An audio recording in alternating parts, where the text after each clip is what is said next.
Hey babe, I'm here at the hotel at our honeymoon room. So this is our bed, queen size bed. There is a TV. And this is the bathroom. Yes, they have hot and cold. Ah, look at the view.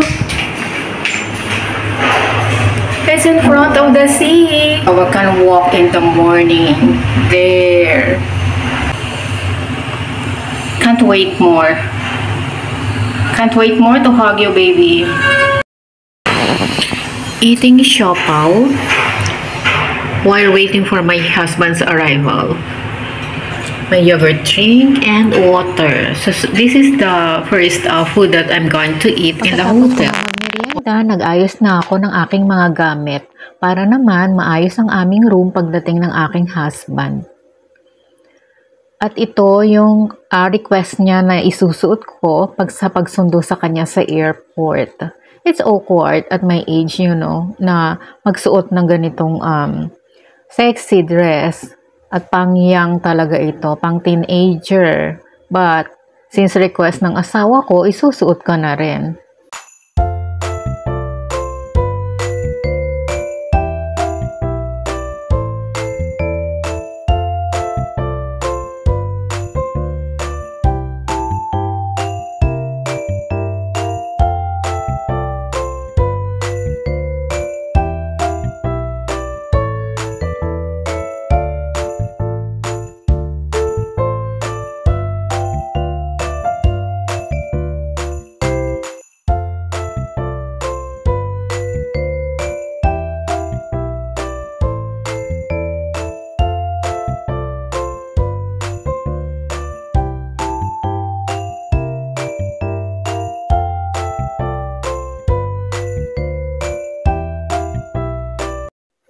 At ito naman ang isusuot ko sa unang gabi ng aming pagmamahalan.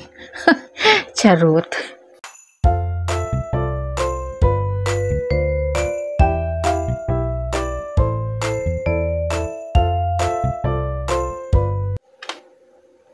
At ito ang singsing ng aking husband. Ngayon niya palang maisusuot sa pagdating niya. Yung sa akin, kupas na.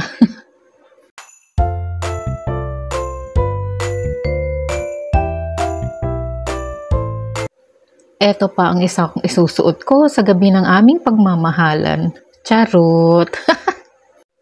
At ito pa, para maging black lady ako sa gabi ng aming pagmamahalan. At nagdala pa ako ng swimsuit kasi balak namin mag-spa. Feeling sexy ang peg. So dalawa yung swimsuit na dinala ko.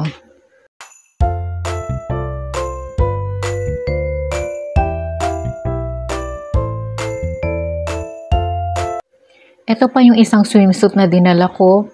Kung sakaling matuloy kami sa spa, meron akong extra. At nagdala din ako ng slippers kasi mahirap rumampa kapag ka naka-heels. Kaya nagdala ako ng slippers at tamang-tama dahil walang slippers sa hotel. So terno kami ng asawa ko, binilang ko rin siya ng ganyan. Yan naman yung sandals na isusuot ko sa pagsundo sa airport. Niready ko na ang aking isusuot papuntang airport, ang aking dress at ang aking sandals. At iniready ko na rin ang isusuot ko sa gabi, sa gabi ng aming pagniniig. Charot. So ipinatong ko yung singsing niya. Para naman pagdating niya, ma-excite siya. Diba? Maging happy naman siya, makita niya yung singsing niya na hindi niya naisuot dahil online wedding kami. So, ganyan talaga guys ang preparation. Kailangan may kaartihan, may kalandian ng konti. Para bongga ang inyong unang gabi. Charot. So, ayan, natapos din ako after 48 years. So, apat lang yung hanger. Inubusan ko talaga yung asawa ko. Ang dami kong dala. Dala-dala ko na yata buong bahay. So, ayan ang aking toiletries. Kasi, free shampoo lang sila at saka wala silang conditioner at feminine wash. So nagdala ako.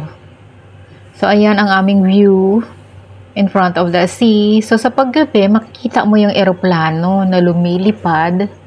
Ayan, lumilipad-lipad siya sa himpapawid. Yan. Naiinip na actually ako niyan habang nag-aantay ng oras. Kasi mag-isa lang ako doon. Siyempre. Tapos, siyempre natatakot ako kasi mag-isa lang ako. Kumain muna ako ng dinner ko kasi 9 o'clock pa ang dating niya.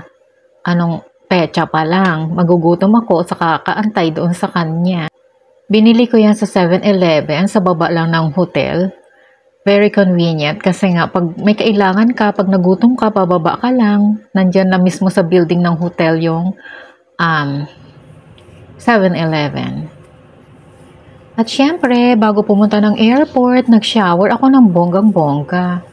At syempre, kailangan mapaganda tayo, no? Baka para naman hindi maisipang bumalik sa kanila kapag nakita ang peg natin sa airport. Baka mamaya, mukha na tayong losyang o ano. So guys, importante yan na magpaganda din naman tayo kahit may edad na tayo.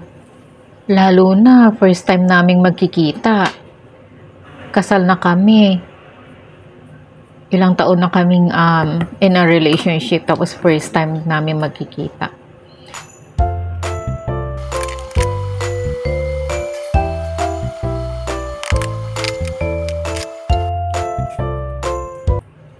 At syempre, hindi ko nakalimutang magpabango.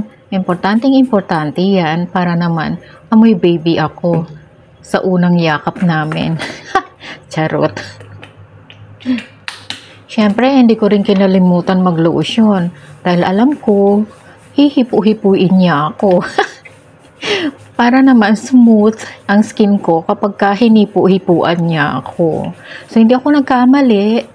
Unang-unang ginawa niya, unang-unang sinabi niya, nung hinihipuan niya na ako, very smooth daw ang aking skin. So, wag niyong kalimutan na maglagay ng lotion palagi para sa inyong malaporsilanang kutis. So, nilagyan ko ang buong katawan ko. Lahat ng dapat nalagyan, inaplayan ko ng lotion. Kasi alam ko, hihipuin niya ang buong katawan ko.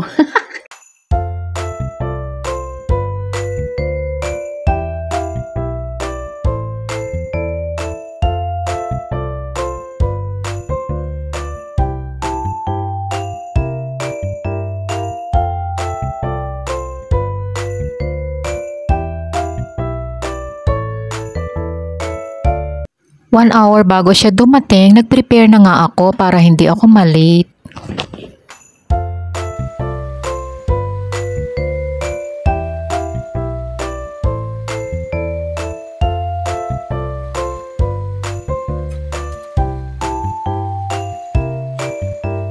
Waiting na nga ako sa aking husband. Thank you guys for watching. Abangan nyo ang susunod kong video. Bye!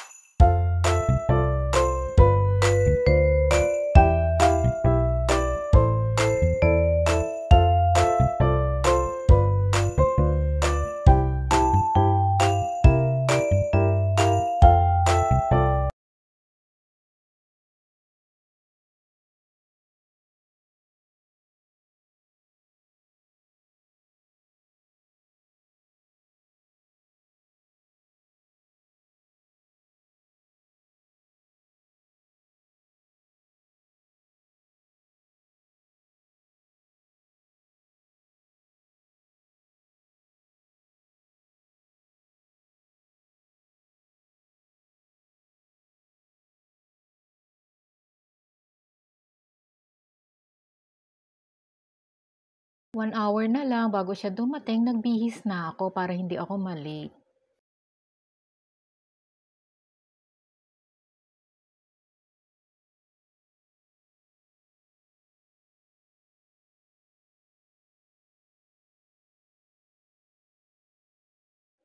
Ayan na nga, waiting na ako sa aking asawa. Guys, thank you for watching. Abangan nyo ang susunod kong video. Bye!